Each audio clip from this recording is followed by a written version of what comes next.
Student, welcome to success sign. तो आप लोगों ने अभी जो पिछली क्लास में आप लोगों ने पढ़ा था, क्या पढ़ा था कि हम लोग पूरा कार्बोहाइड्रेट कंप्लीट कर चुके हैं, प्रोटीन कंप्लीट हो चुका है, फैट का हम लोगों ने थोड़ी बहुत फैट के बारे में हम लोगों ने जानकारी ली थी। फैट क्या था? फैट के बारे में जो हमने देखा, क्या देखा कि वसा जो है, वसा ये कैसा पदार्थ है? कार्बनिक पदार्थ है। फैट जो है ये कैसा पदार्थ है? कार्बनिक ना, कार्बनिक पदार्थ है। और कैसे क्या आपने पढ़ा था कि ये एक मैक्रोन्यूट्रिएंट है। कैसा है? मैक्रो है। तो मैक्रो में हम लोगों ने 3 पढ़ा है। कौन कौन सा? कार्बोहाइड्रेट, प्रोटीन और कौन? फैट ना, जिसमें से हम लोग 2 पढ़ चुके हैं। कार्बोहाइड्रेट, प्रोटीन हम लोग पढ़ चुके हैं, ये फैट पढ़ रहे हैं। और क्या है? एक चाहे इसको बोलिए चाहे बोलिए दीर्घ मात्रिक पोषक तत्व है, पोषक पदार्थ है, दीर्घ मात्रिक है। ठीक। और क्या है कि फैट जो है ये, जैसा कि हम लोगों ने पढ़ा था कि कार्बोहाइड्रेट जो है कार्बन, हाइड्रोजन और ऑक्सीजन का मिश्रण है ना। कार्बन, हाइड्रोजन, ऑक्सीजन का मिश्रण क्या है? ये कार्बोहाइड्रेट है। और यहीं पर नाइट्रोजन, हम लोगों ने प्रोटीन के बारे में क्या पढ़ा था कि कार्बन, हाइड्रोजन और ऑक्सीजन प्लस किसका? नाइट्रोजन का मिश्रण है। और नाइट्रोजन की मात्रा कितनी थी? नाइट्रोजन की मात्रा यहाँ पर 16% थी। और अगर यहाँ पर पूछ लिया जाए कि नाइट्रोजन औसत रूप में कितनी इसकी मात्रा रहेगी, तो क्या था कि औसत में 13 से 20% रहेगा। यहाँ पर ये 16% है। इसीलिए प्रोटीन को नाइट्रोजन युक्त खाद्य पदार्थ कहते हैं। ठीक। अब यह पोषक तत्व कहते हैं, जो भी आप इसको बोलिए। तो ये क्या हो गया? कार्बोहाइड्रेट हो गया और प्रोटीन हो गया। अब आई बारी फैट की।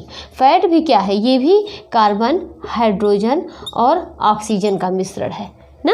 लेकिन देखिए दोनों में अंतर क्या है? ये हम लोगों ने कल इसके बारे में जानकारी ली थी कि इसमें जो है ये ऑक्सीजन की जो होती है, इसमें ये ऑक्सीजन दोनों में होता है। ठीक है।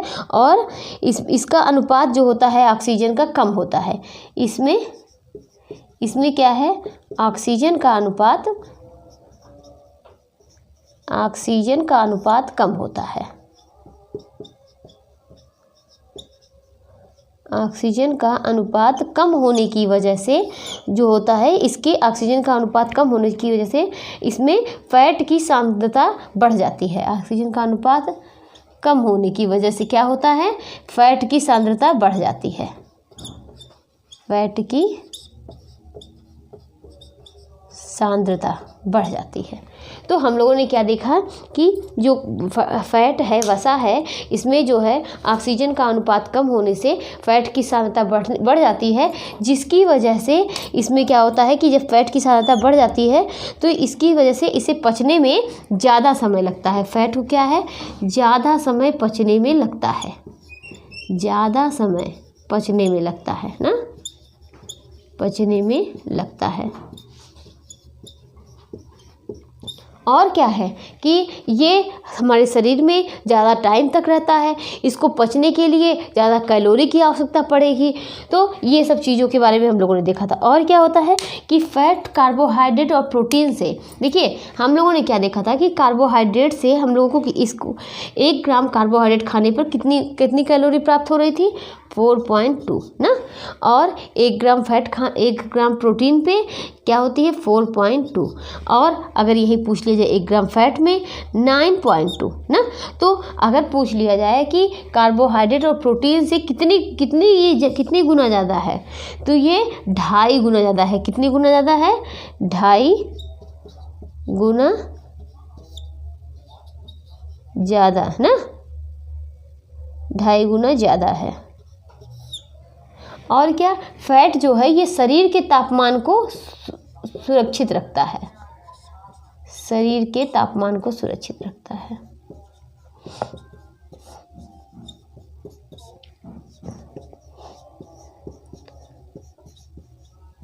सुरक्षित रखता है। तो हम लोगों ने इतना हम लोग कल पढ़े थे। और क्या एक चीज़ हम लोग और देखे थे, देखिए ये भी चीज़ें यहीं पर जब क्लियर कर लेंगे तो ये सब चीज़ें काफ़ी समय तक हम लोगों को याद रहेंगी, भूलती नहीं जाएंगी। बार बार इसको हम लोग पीछे से भी इसको एक बार उसको मतलब रिवाइज करते चलेंगे ना, जिससे हम लोगों को भूलेगा नहीं। तो अब देखिए यहीं पर देखते हैं वसा में ही क्या देखेंगे कि जो कार्बोहाइड्रेट के हमने क्या देखा था, कार्बोहाइड्रेट के जल अपघटन पर हमें क्या प्राप्त हुआ था। कार्बोहाइड्रेट के जल अपघटन पर कार्बोहाइड्रेट जल अपघटन पर हमें क्या प्राप्त हुआ था, अपघटन पर हमें क्या प्राप्त हुआ था, इस ग्लूकोज प्राप्त हुआ था। क्या, ग्लूकोज। और ये किस बॉन्ड से जुड़ा हुआ था, ग्लाइकोसिड बॉन्ड से। ये ग्लूकोज जो है ये ग्लाइकोसिड बॉन्ड से जुड़ा होता है ना। उसके बाद यहीं पर देखते हैं प्रोटीन के जल अपघटन पर। प्रोटीन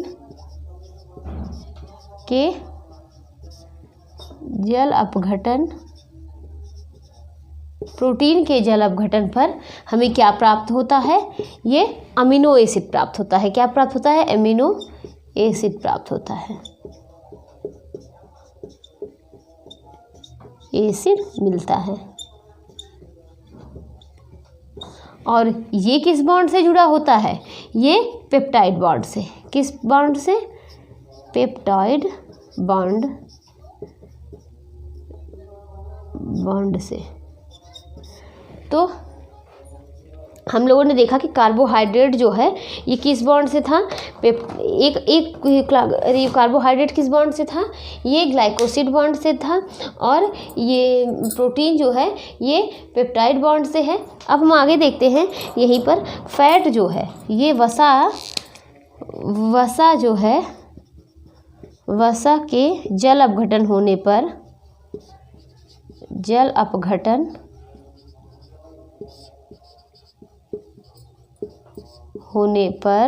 वसा की जल अपघटन होने पर क्या होता है, एक फैट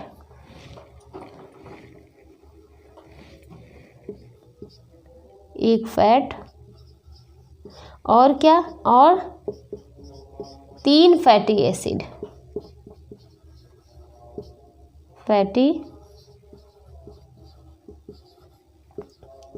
प्राप्त होता है,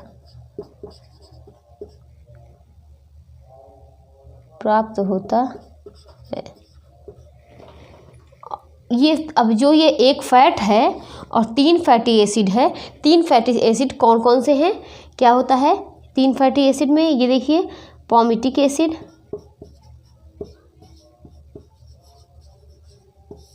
एसिड, दूसरा क्या है स्टीयरिक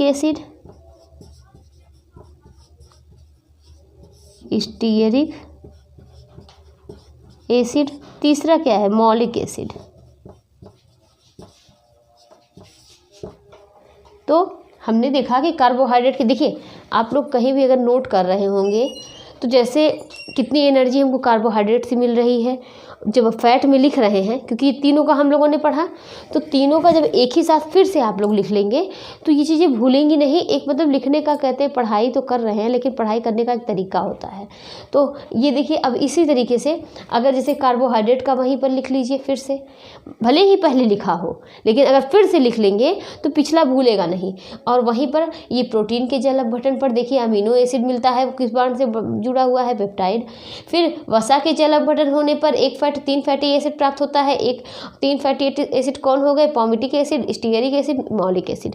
ठीक है, तो ये क्या है, ये तीनों के अपघटन पर हमें क्या मिला, तीनों के तुमको तीनों से कितनी एनर्जी कितनी ऊर्जा प्राप्त हो रही है। ठीक, और क्या कि इसका अंतिम उत्पाद क्या है, ग्लूकोज है, और क्या अमीनो एसिड है, और इसमें क्या है ये पॉमिटिक, स्टीयरिक, ये सब प्राप्त होता है। अब हम आगे देखते हैं कि ये जो है ये देखिए ये पेप्टाइड बॉन्ड से जुड़े होते हैं ना।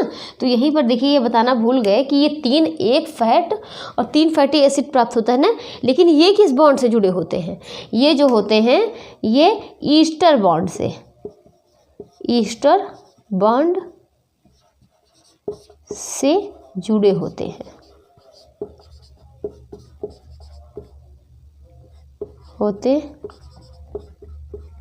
ना, ये ईस्टर बॉन्ड से जुड़े होते हैं। ये कार्बोहाइड्रेट ग्लाइकोसिड बॉन्ड से, प्रोटीन पेप्टाइड बॉन्ड से, और फैट जो है ईस्टर बॉन्ड से। अब हम आगे देखते हैं, क्या देखेंगे,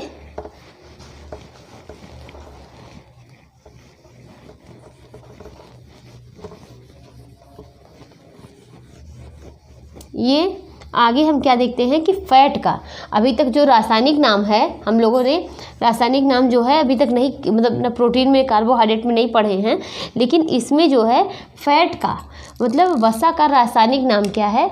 वसा का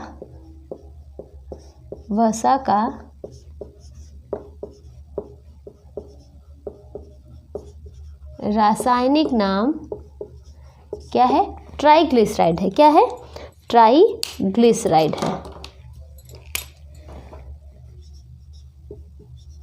ट्राइग्लिसराइड है, ठीक है।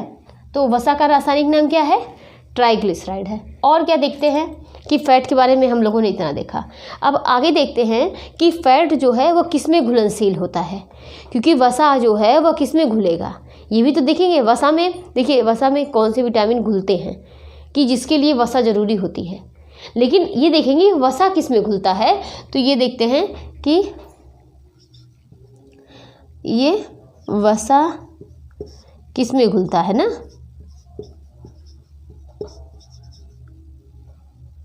घुलता है, किस में नहीं।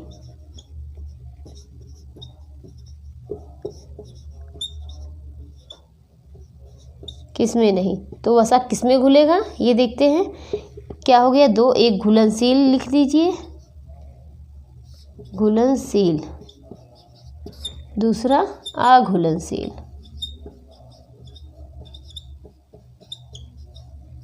तो वसा जो है, पहली बात तो देखिए अघुलनशील, तो फैट किस में नहीं घुलता है, ये तो हमको लगता है सबको पता होगा कि फैट जो है वह जल में नहीं घुलता है।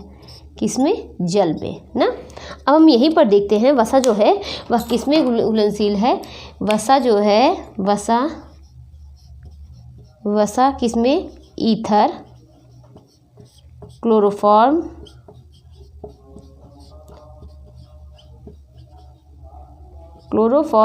और क्या, बेंजीन।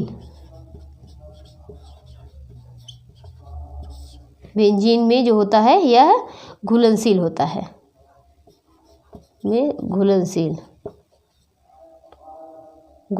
है,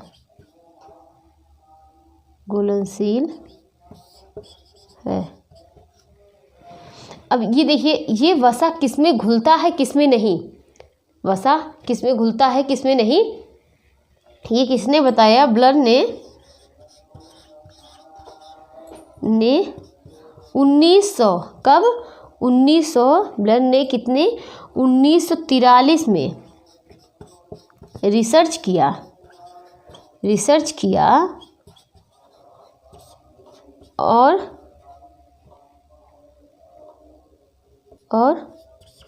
और क्या, फैट की विशेषताओं के बारे में बताया, ठीक है, कि और फैट की मतलब घुलनशीलता के बारे में बताया ना, यही तो इसकी विशेषता है। तो रिसर्च किया और फैट की घुलनशीलता के बारे में बताया। तो ये किसने बताया था, ब्लर ने। कब बताया था, 1943 में, ठीक। तो ये फैट की घुलनशीलता के बारे में बताया था। अब हम आगे देखते हैं कि देखिए फिर से यहीं पर वसा का रासायनिक नाम ट्राइग्लिसराइड है, और वसा किस में घुलनशील होता है किस में नहीं, ये अगर मतलब इसको इस तरीके से भी पढ़ सकते हैं। ब्लर ने 1943 में रिसर्च किया और बताया कि वसा जो है यह वसा ईथर, क्लोरोफॉर्म और बेंजीन में घुलनशील है। किस में, ईथर, क्लोरोफॉर्म और बेंजीन में घुलनशील होता है। किस में घुलनशील नहीं है, जल में घुलनशील नहीं होता है, ठीक। आगे देखते हैं, ये घुलनशील और अघुलनशील के बारे में हमने देखा, वसा का रासायनिक नाम देखा, वसा जो है किस बॉन्ड से जुड़ा होता है इसके बारे में देखा। अब हम आगे देखते हैं फैट और ऑयल ना, ये क्या है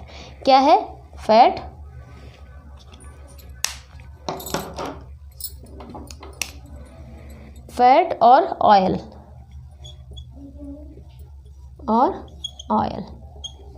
क्या ये एक है? इसको देखते हैं। फैट जो होता है ये वसायुक्त भोज्य पदार्थ को दो श्रेणियों में, पहले इसको देखते हैं। फैट जो है मतलब वसायुक्त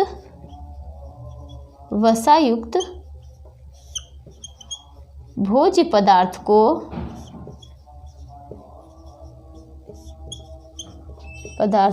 दो श्रेणियों में, वसायुक्त भोज्य पदार्थ को दो श्रेणियों में रखा जाता है।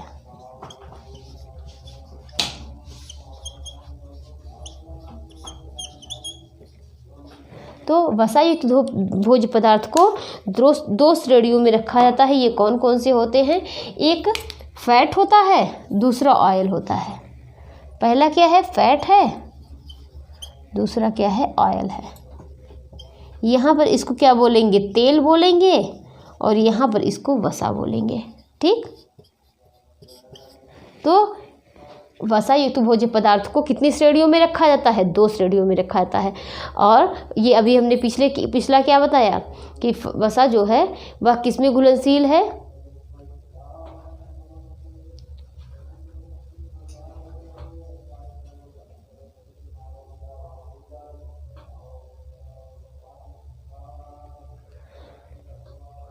वसा जो है वह किसमें घुलनशील होता है? किसमें? ईथर में, क्लोरोफॉर्म में और किसमें? बेंजीन में। तो ये तीन चीज़ों में घुलनशील होता है। किसमें? ईथर, क्लोरोफॉर्म और बेंजीन में। और हमने क्या देखा? इसको किसने बताया था कि वसा इसमें घुलनशील है? ब्लर ने 1943 में बताया था। फिर हमने क्या देखा कि वसायुक्त भोज्य पदार्थ को कितनी श्रेणियों में रखते हैं? दो श्रेणियों में रखते हैं। एक फैट है, दूसरा क्या है? ऑयल है। फैट को वसा बोलते हैं और ऑयल को तेल बोलते हैं। अब हम देखते हैं आगे क्या देखते हैं कि ये तेल हो गया और ये क्या हो गया? वसा हो गया। जो तेल है यह क्या होता है? ये पहले फैट के बारे में देखते हैं। यह जो है यह जम जाता है ना, यह जम जाता है।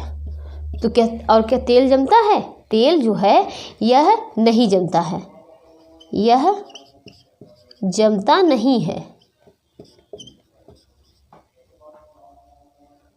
नहीं है। ये जो है ये जम जाता है, लेकिन कब जमता है? जब ये वातावरण के संपर्क में आता है। देखिए गर्मी में जो होता है नारियल का तेल आप रखेंगे तो वो नहीं जमेगा ना, तो वातावरण का प्रभाव जो है इस पर पड़ता है। तो ये क्या है? वातावरण का प्रभाव इस पर पड़ता है। क्या हम देखेंगे कि इस पर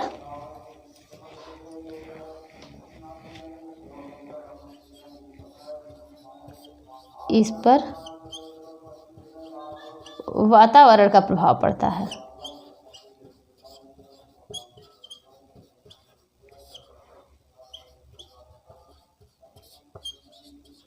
और इस पर क्या है? इस पे वातावरण का या तापक्रम का कोई प्रभाव नहीं पड़ता है। इस पर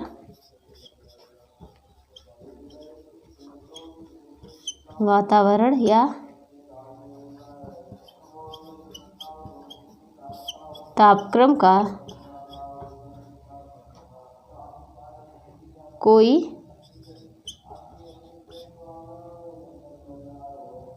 प्रभाव नहीं पड़ता।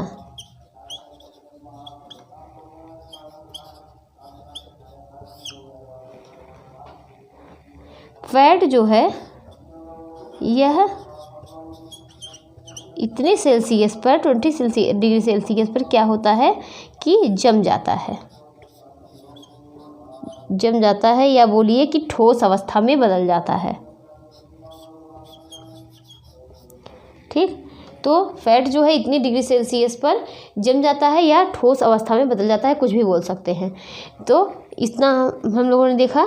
जैसे कि क्या हो गया? नारियल का तेल हो गया, नारियल का तेल हो गया, और क्या? डालडा हो गया, डालडा हो गया, तीसरे नंबर पे क्या है, घी हो गया। ठीक, तो नारियल का तेल, डालडा, घी, ये 3 हो गए। फैट के बारे में हमने क्या देखा कि ये जम जाता है, इस पे वातावरण और तापक्रम का प्रभाव पड़ता है और यह 20 डिग्री सेल्सियस पर क्या होता है, जम जाता है। नारियल का तेल हो गया, डालडा हो गया, घी हो गया। और ऑयल क्या है, ये जमता नहीं है, इस पर वातावरण का कोई भी प्रभाव नहीं पड़ता, तापक्रम का कोई भी प्रभाव नहीं पड़ता है। इसके एग्जाम्पल में आप जैसे मूँगफली का तेल, सरसों का तेल, ये लिख सकते हैं। कौन सा, मूँगफली का तेल, मूँगफली का तेल, और क्या, सरसों का तेल।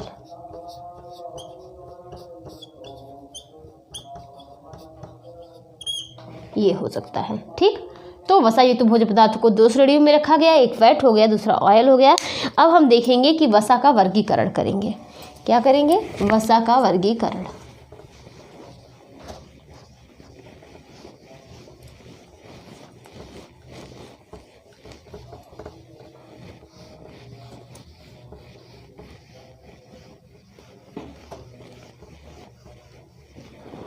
वसा का वर्गीकरण करते हैं कि यह 3 प्रकार से होता है।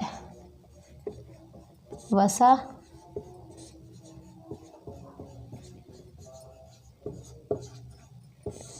तो हमने जब प्रोटीन का वर्गीकरण जिसमें किया था उसमें भी 3 थे। कौन कौन से, एक सरल था, दूसरा संयुग्मी था, तीसरा व्युत्पन्न था ना। तो सेम यहाँ पर भी वही है। कौन कौन सा है, सरल है, दूसरा क्या है, संयुग्मी है, संयुग्मी हो, और तीसरा क्या है कि व्युत्पन्न है, व्युत्पन्न। ठीक, इसे संयुग्मी जो होता है, इसे संयुग्मी, इसे ही क्या कहते हैं, यौगिक भी बोलते हैं, यौगिक।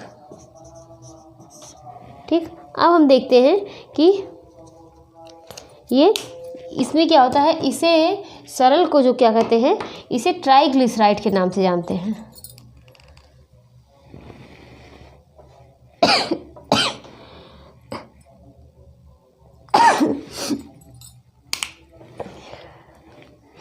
इसे जो है, इसे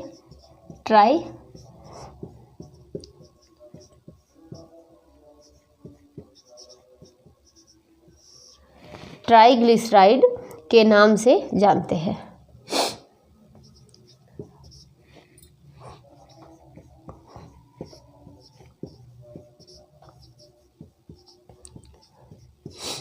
इसे ट्राइग्लिसराइड के नाम से जानते हैं। यह जल अपघटन होने पर, यह जल अपघटन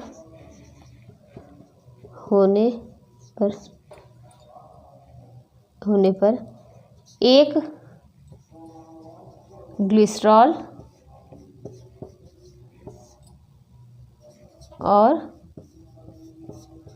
3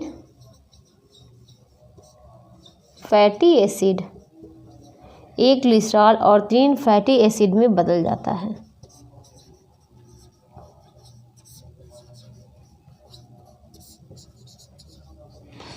ठीक, हमने देखा कि वसा का वर्गीकरण 3 रूपों में किया। कौन कौन से, सरल, व्युत्पन्न, सरल और क्या, संयुग्मी जिसको यौगिक बोलते हैं।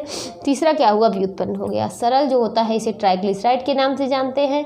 यह जल अपघटन होने पर एक ग्लिसरॉल और 3 फैटी एसिड में बदल जाता है। अब हम देखते हैं कि इसे यौगिक कहते हैं और इसे जो है संयुग्मी को क्या कहते हैं, इसे यौगिक बोलते हैं ना। और ये जो होता है कि इसमें फैट के साथ कुछ अन्य भी मिला होता है। क्या होता है, इसमें फैट के साथ, मतलब फैट के साथ, जैसे हमने प्रोटीन में देखा था ना, जैसे फास्फोप्रोटीन हो गया और सल्फर प्रोटीन हो गया, इसे इस तरीके से था। और क्या हमने पढ़ा था, मतलब और क्या देखा था कि हीमोग्लोबिन हो गया। तो इस तरीके से हम लोगों ने देखा था ना। तो ये क्या है, इसमें फैट के साथ कुछ अन्य भी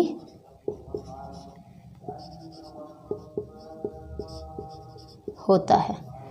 फैट के साथ कुछ अन्य भी होता है। इसको देखते हैं कि इसमें क्या होता है कि जैसे क्या हो गया, जैसे सल्फोलिपिड ना। तो एक एक करके इसको देखेंगे क्योंकि ये जो है काफ़ी लंबा है, इसके बारे में देखते हैं कि, और ये हम लोग अभी इसको देखते हैं, पूरा इसको कंप्लीट करते हैं। ये इसको यहाँ से हटा देते हैं।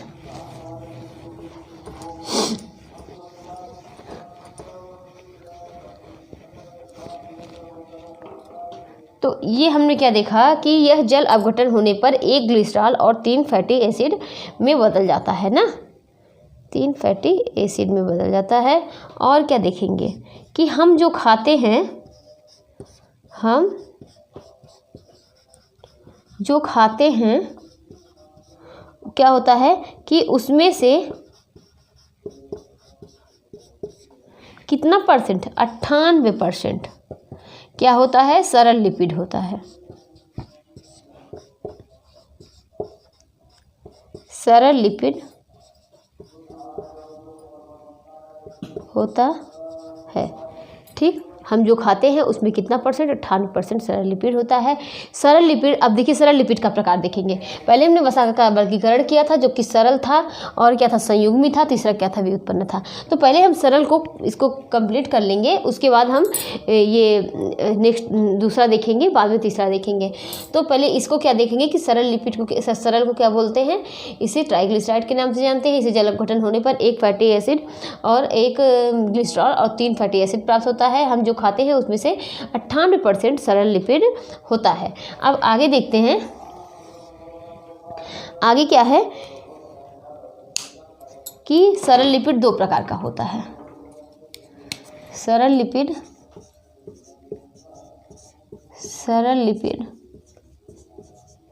कितने प्रकार का, 2 प्रकार का होता है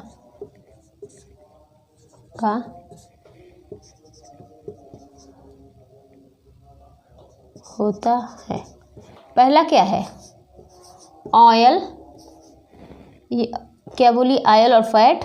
ठीक, ऑयल और फैट। दूसरा क्या है, मोम और वैक्स।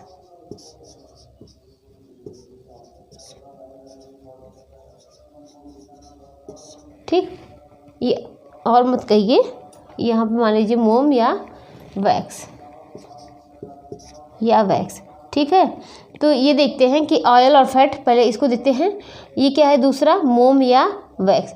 मोम और वैक्स जो होता है ये मनुष्य द्वारा खाई नहीं जाती है। क्या ये मनुष्य द्वारा खाई जाती है? नहीं, मोम और वैक्स को यह नहीं खाते हैं, मनुष्य इसको जो है इसका सेवन नहीं करते हैं। लेकिन ऑयल फैट जो होता है ये जो है ये हमारे शरीर में इसका यूज़ किया जाता है।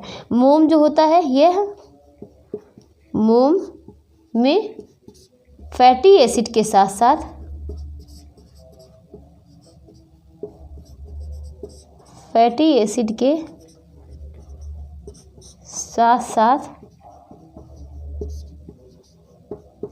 मोनोहाइड्रिक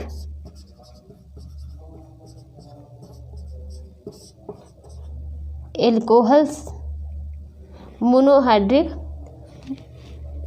फैटी एसिड के साथ मोनोहाइड्रिक और डाईहाइड्रिक एल्कोहल होता है। डाईहाइड्रिक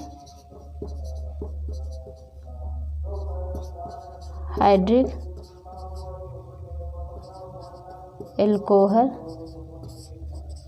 से बनता है। तो हमने क्या देखा कि सरल लिपिड ये पूरा इतना है। ठीक, सरल लिपिड 2 प्रकार के होते हैं, एक ऑयल और फैट हो गया, दूसरा क्या हो गया, मोम या वैक्स। मोम और वैक्स जो है वही मनुष्य जो है वो खाने में यूज़ नहीं करता। मोम में फैटी एसिड के साथ साथ मोनोहाइड्रिक और डाईहाइड्रिक एल्कोहल से बनता है। अब हम आगे देखते हैं, यहाँ पर ये सरल लिपिड, ये सरल हो गया। अब आगे देखते हैं, सरल तो कंप्लीट हो गया। इसके बाद हम लोग देखेंगे, क्या देखेंगे कि संयुग्मी ना, जिसको क्या बोलते हैं, यौगिक बोलते हैं। यौगिक मतलब जुड़ा होना, मतलब दो का कोई, मतलब एक उसमें क्या होता है, एक फैट के साथ कोई, मतलब वसा के साथ कोई और अन्य पदार्थ होगा ना। तो जैसे क्या हमने देखा, उतना तो हमने पढ़ा ही था दूसरा सरल में ना, सरल नहीं, यौगिक या संयुग्मी बोलिए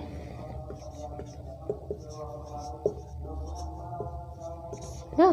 तो ये हमने देखा था। अब हम दूसरा देखते हैं कि इसमें क्या होता है, इसको बोलते हैं सल्फोलिपिड। सल्फोलिपिड,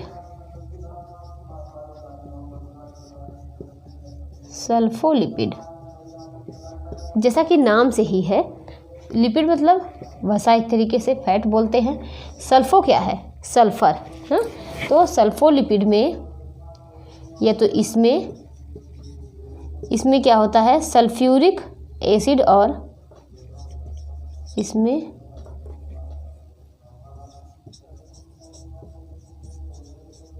सल्फ्यूरिक एसिड और फैटी एसिड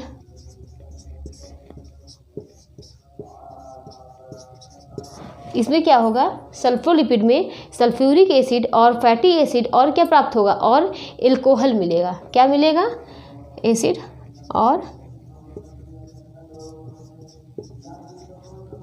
एल्कोहल मिलेगा।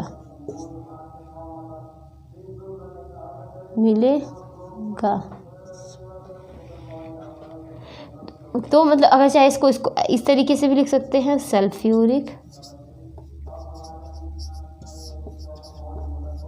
एसिड प्लस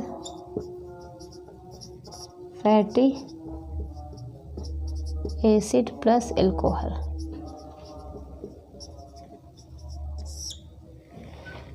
और सल्फोलिपिड कहाँ उपस्थित होता है, सल्फोलिपिड जो होता है यह हमारे मस्तिष्क या ब्रेन में ना उपस्थित होता है।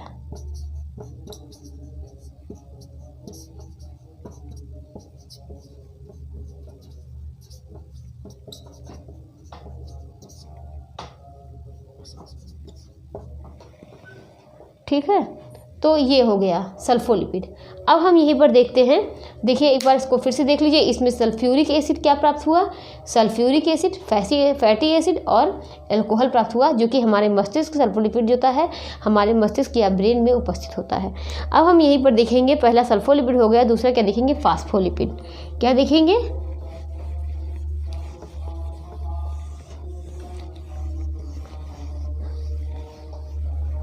फास्फोलिपिड। फास्फोलिपिड जो होता है ये, इसको तोड़ने पर फैटी एसिड, फास्फोलिपिड इसको तोड़ने पर क्या, फैटी एसिड और क्या, ग्लिसरॉल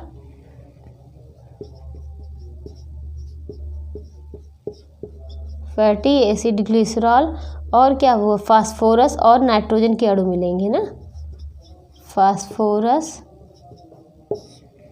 और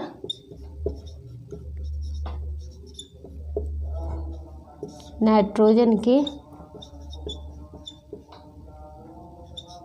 अणु।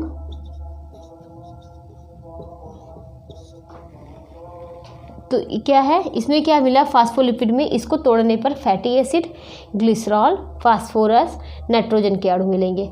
अब यहीं पर देखते हैं कि इसमें जितने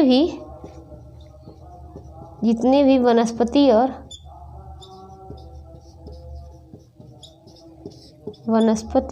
और कोशिकाओं में फास्फोलिपिड पाया जाता है। क्या, कोशिकाओं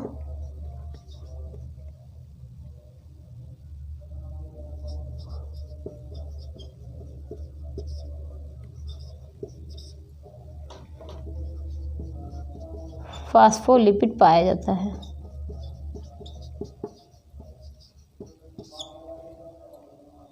है। ना, मतलब जितने भी फास्फोलिपिड होते हैं वह वनस्पति और कोशिकाओं में पाए जाते हैं ना, किसमें? वनस्पति और कोशिकाओं में। और क्या हमने देखा कि पाए जाते हैं, कोशिका झिल्ली का निर्माण फास्फोलिपिड से होता है।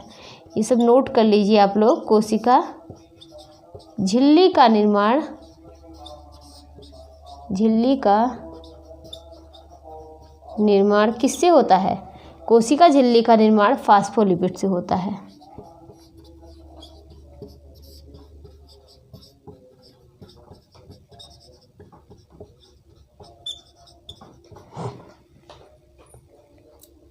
इसको तोड़ने पर फैटी एसिड, ग्लिसरॉल, फास्फोरस और नाइट्रोजन के अणु मिले, जो कि जितने भी वनस्पति और कोशिकाओं में क्या होगा? फास्फोलिपिड पाया जाएगा। कोशिका झिल्ली का निर्माण किससे होता है? फास्फोलिपिड के लिए जरूरी होता है। ठीक, ये क्या हो गए? इतने पहले हम लोग सल्फोलिपिड पढ़े, फास्फोलिपिड पढ़े। अब तीसरा देखेंगे कि तीसरा क्या है।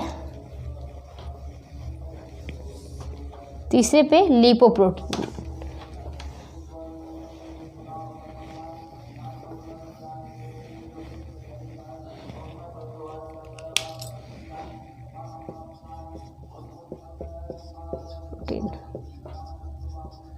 आगे देखते हैं कि इसमें यह हमारे ब्लड में उपस्थित होता है। ठीक है, ये क्या होता है? लिपोप्रोटीन यह हमारे ब्लड में उपस्थित होता है। कहाँ? यह हमारे ब्लड में उपस्थित होता है।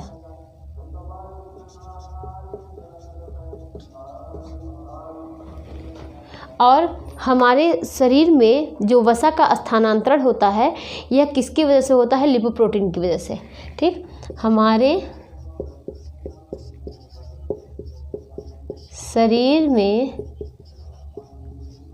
वसा का स्थानांतरण लिपोप्रोटीन के रूप में होता है।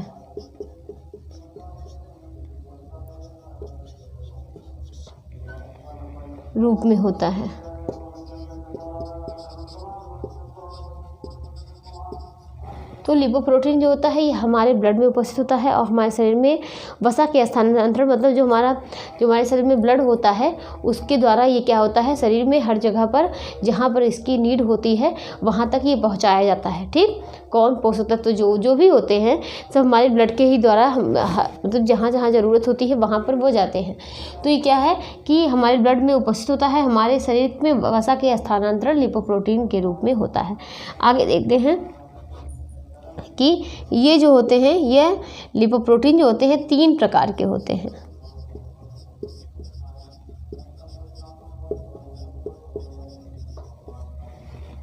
पहला क्या है? एक होता है LDL। देखिए यहाँ से क्वेश्चन TGT में भी आया था और अक्सर जो है नेट में भी यहाँ से क्वेश्चन बनते हैं। पहला क्या है? LDL। दूसरा क्या है? क्या होता है दूसरा? कि VLDL।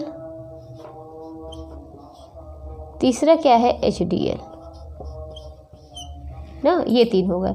अब इसको देखते हैं, ये क्या होता है कि लो डेंसिटी लिपोप्रोटीन ना,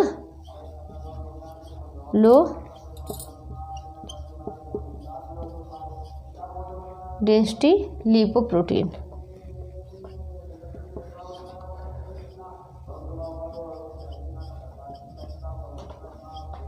और क्या होता है ये? VLDL, वेरी लो डेंसिटी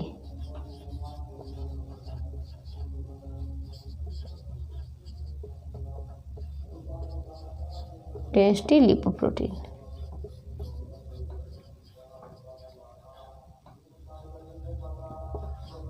और ये तीसरा क्या है?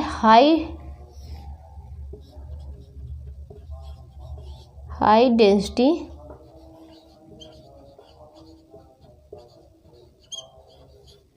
लिपोप्रोटीन।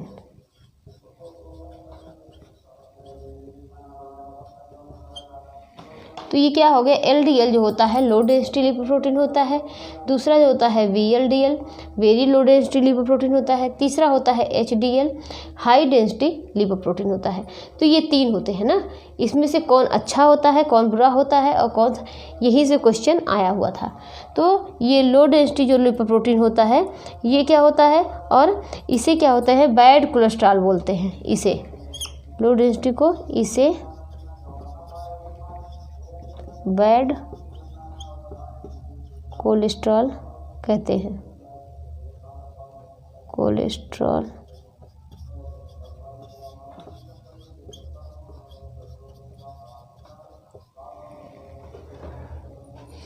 तो ये हो गए, इसे बैड कोलेस्ट्रॉल बोलते हैं। अब हम एक एक करके इसको समझेंगे कि पहले देखिए लिपोप्रोटीन जो होता है यह हमारे ब्लड में उपस्थित होता है लिपोप्रोटीन, और क्या कहता है हमारे शरीर में वसा का स्थानांतरण लिपोप्रोटीन के द्वारा होता है, मतलब जो वसा है वह लिपोप्रोटीन के द्वारा जगह जगह तक पहुंचता है।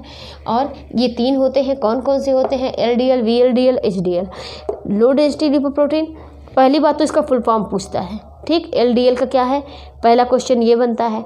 दूसरा क्वेश्चन ये बनता है कौन सा इसमें अच्छा है कौन सा बुरा है ना, कौन सा अच्छा है कौन सा बुरा है। तो low density lipoprotein, very low density lipoprotein और हाई डेंसिटी लिपोप्रोटीन। अब हम आगे देखते हैं।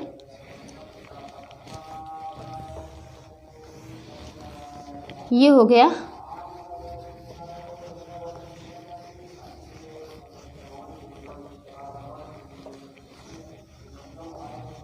इसमें क्या होता है कि देखिए इन सब का अपना एक कार्य होता है तीनों का, ठीक। इसमें क्या होता है कि सबसे पहले जो VLDL होता है ये क्या करते हैं, ये देखिए लीवर, यही देखिए हमको बनाना नहीं आता,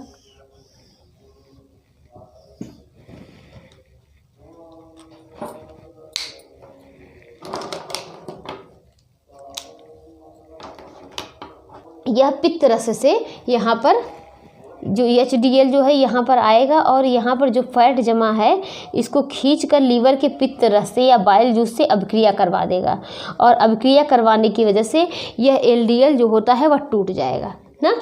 तो यही इसका इस तरीके से होता है। एक बार फिर से देखते हैं कि VLDL जो है होता है वह लीवर से क्या लेता है, फैटी एसिड लेता है ना।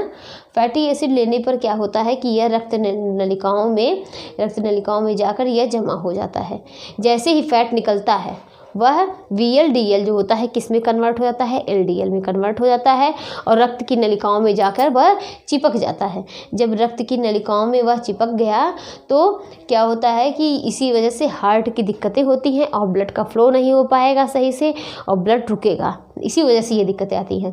तब जब इतना हो जाता है तब HDL जो होता है हाई डेंसिटी लिपोप्रोटीन, ये HDL जो होता है वह क्या करता है कि जो रक्त चिपका है इसको ले जाता है यहाँ पर इसके बाइल जूस से क्या अभिक्रिया करवाता है, इससे लीवर से अभिक्रिया करवाता है और ये किस में कन्वर्ट हो जाता है, और ये अभिक्रिया करवाने की वजह से यह वहीं पर टूट जाता है, ठीक, टूटकर समाप्त हो जाता है या इसको HDL जो होता है वह तोड़ देता है। तो ये क्या हो गया, ये इतना इसका क्या हो गया, ये हमने क्या देखा, लिपोप्रोटीन के बारे में देखा। अब हम आगे देखते हैं। अगर इसको आप लोग अपने शब्द में लिखना चाहें तो लिख भी सकते हैं, इसको लिख भी लीजिएगा, ठीक है। तो ये आप लोगों को देखिए इसका फिगर भी बना लेंगे और इसको नोट भी कर लेंगे तो ये कभी भूलेगा नहीं। और अगर इस तरीके से सोचेंगे कि नहीं ये हमने सुन लिया और हमको याद हो गया तो ये आगे चल के भूल जाता है, ठीक। और आगे देखते हैं ग्लाइकोलिपिड। क्या देखते हैं, ग्लाइकोलिपिड।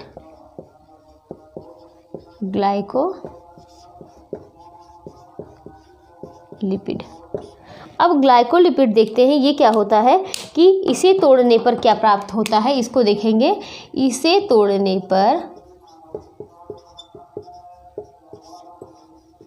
तोड़ने पर हमें क्या प्राप्त होगा कि ग्लिसरॉल प्राप्त होगा, ग्लिसरॉल। इसे तोड़ने पर ग्लिसरॉल और प्लस क्या प्राप्त होगा, फैटी एसिड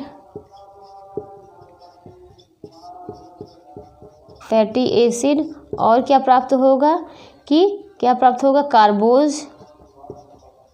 कार्बोज प्लस एल्कोहल प्राप्त होंगे। एल्कोहल। ये क्या होता है, ये ग्लाइकोलिपिड हो क्या होता है, ये हमारे मस्तिष्क के टिश्यू के लिए टिश्यू में मौजूद होते हैं, हमारे मस्तिष्क के टिश्यू में पाया जाता है, पाया जाता है। इसीलिए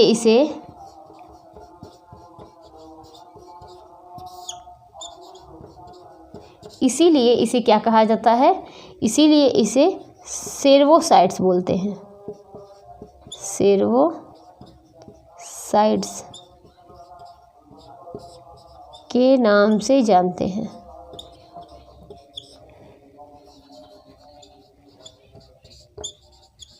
तो ये क्या हो गया, ग्लाइकोलिपिड हो गया कि इसे तोड़ने पर ग्लिसरॉल, फैटी एसिड, कार्बोज, एल्कोहल प्राप्त हुआ। यह हमारे मस्तिष्क के टिश्यू में पाया जाता है, इसीलिए इसे सेर्वोसाइट्स बोलते हैं। तो ये ग्लाइकोलिपिड हो गया। और हमने क्या पढ़ा, लिपोप्रोटीन पढ़ा। लिपोप्रोटीन को आप लोगों ने समझा होगा सही से, ठीक। तो ये इतनी चीज़ें हो गई, ठीक। अब हम आगे देखते हैं, ये संयुग्मी हो गया ना कि ग्लाइको, ये सब चीज़ों से देखिए इतनी चीज़ें मिली हुई हैं ना, ग्लाइको और लिपिड, ठीक। तो ये वसा है, तो इतनी चीज़ें हैं। अब हम आगे देखते हैं व्युत्पन्न, क्या देखेंगे, व्युत्पन्न ना। तो ये आज हम लोग इतना ही देखेंगे, नेक्स्ट डे हम लोग देखेंगे कि ये व्युत्पन्न क्या होता है। हमने आज सरल देखा, संयुग्मी देखा, कल हम लोग जो है व्युत्पन्न के बारे में पढ़ेंगे। कल कोशिश करेंगे कि फैट को समाप्त कर दिया जाए, ठीक।